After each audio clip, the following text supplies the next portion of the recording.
Hey everyone! In this quick guide, I'll show you how to add an email alias in Gmail, step by step. This is perfect if you want to send emails from a different address without creating a whole new account. Let's get started. Step 1. First, open Gmail on your browser. Click the gear icon in the top right corner and then click See All Settings. Step 2. Inside Settings, click the Accounts and Import tab.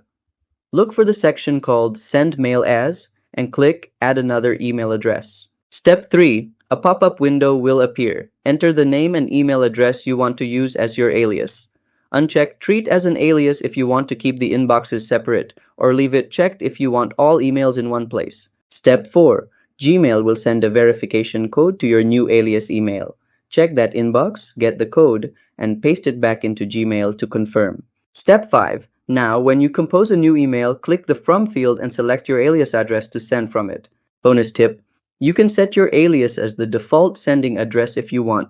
Just go back to Accounts and Import and click Make Default next to your alias. And that's how easy it is to set up an email alias in Gmail.